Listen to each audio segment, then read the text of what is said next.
تیری چوکھٹ کے جو آداب ہیں میں ان سے خالی ہوں، نہیں جس کو سلیقہ مانگنے کا وہ سوالی ہوں۔ السلام علیکم۔ آج کا موضوع ہے اب تو رب سے وفا کے دن ہیں۔ رمضان المبارک کے بابرکت مہینے کی ایسے وقت میں آمد ہے جب ساری دنیا وبا کے خوف میں مبتلا اپنے گھروں میں مقید ہے۔ دنیا کا کوئی کونا ایسا نہیں جو کرونا کی وبا سے محفوظ ہو۔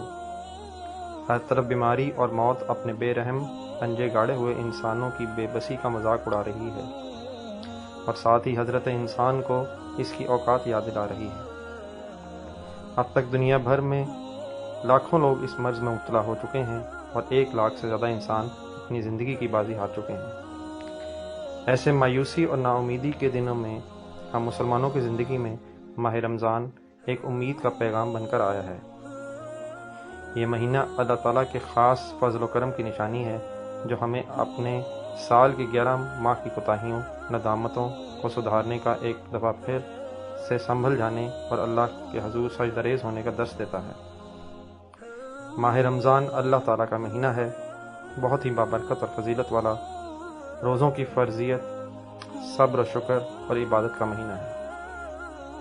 روزہ ارکان اسلام میں سے 3 نمبر اور سن 2 ہجری میں مسلمانوں پر فرض کیا گیا۔ روزے کا اصل فلسفہ اور حکمت یہی ہے کہ خیر کی قوتوں کو شر کی قوتوں پر غالب کر دیا جائے، جس سے انسان میں تقویٰ کی صفت پیدا ہو جائے۔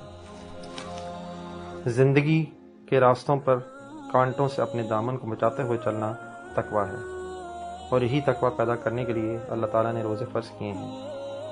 سورہ بقرہ میں اللہ تعالیٰ کا ارشاد ہے، اے ایمان والو، تم پر روزے فرض کیے گئے ہیں جیسے تم سے پہلی امتوں پر فرض کیے گئے تھے تاکہ تم پرہیزگار بن جاؤ۔ رمضان کی فضیلت دوسرے تمام مہینوں سے اس لیے بھی زیادہ ہے کہ اس میں قرآن مجید نازل ہوا۔ لیلۃ القدر اسی مہینے میں جس کی 1 رات کی عبادت 1000 مہینوں کی عبادت سے بہتر ہے۔ حدیث شریف میں ہے کہ جب رمضان کا مہینہ آتا ہے تو جنت کے دروازے کھول دیے جاتے ہیں اور جہنم کے دروازے بند کر دیے جاتے ہیں اور شیطانوں کو جکڑ دیا جاتا ہے۔ رمضان کے مہینے کا پہلا عشرہ رحمت، دوسرا مغفرت اور تیسرا دوزخ سے نجات کا ہے۔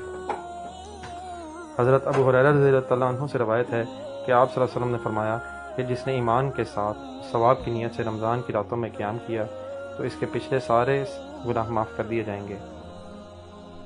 ماہ رمضان المبارک کے شروع ہونے میں چند ساعتیں باقی ہیں۔ رمضان کی تیاری سب گھروں میں کہیں نہ کہیں حسب توفیق جاری ہے، کہیں راشن اکٹھا کرنے کی صورت میں، تو کہیں صفائیوں ستھرائیوں کا اہتمام کرتے ہوئے، کہیں خود کو عبادت کے لیے تیار کرتے ہوئے، تو کہیں اللہ تعالیٰ سے دعائیں مانگتے ہوئے کہ اس مبارک مہینے کی برکتوں سے فائزیاب ہونے کی توفیق دے۔ اس سال چونکہ دنیا بھر میں وبا نے ڈیرے ڈالے ہوئے ہیں اور گھروں سے نکلنا بہت مشکل ہے، مساجد میں جا کر عبادت کرنا بھی شاید ناقابل عمل ہوگا، اور ہر دفعہ کی طرح اس ماہ کی رونقیں بھی اس سال کچھ مدھم ہی ہوں گی۔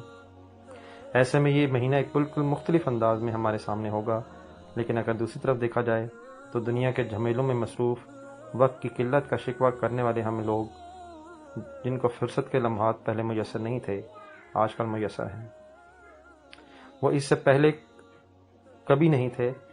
ایسے میں اللہ تعالیٰ سے جڑنے کا، اس سے معافی مانگنے کا، اپنے گناہوں پر نادم ہونے کا، اپنی عبادات سے رب کو راضی کرنے کا، اس سے اچھا موقع شاید ہمیں زندگی میں پھر نہ مل سکے۔ دنیا بھر میں جاری لاک ڈاؤن کے بارے میں کوئی نہیں جانتا کہ ابھی یہ کتنا عرصہ اور رہے گا، اور بے یقینی اور خوف سے انسانوں کو کب نجات ملے گی۔ یہ دنیا فانی ہے، ہر شے نے فنا ہونا ہے، صرف ہمارے اعمال ہی ہمارے ساتھ قبر میں جائیں گے اور آخرت میں باعث نجات ہوں گے۔ اللہ تعالیٰ نے ہمیں بہترین موقع دیا ہے کہ ہم سب اس مبارک مہینے کا فائدہ اٹھاتے ہوئے اس کی برکتوں، رحمتوں سے اپنے دلوں کو روشن اور اپنی زندگیوں کو منور کر لیں اور اپنی آخرت کو سنوار لیں۔ شکریہ۔ اللہ حافظ۔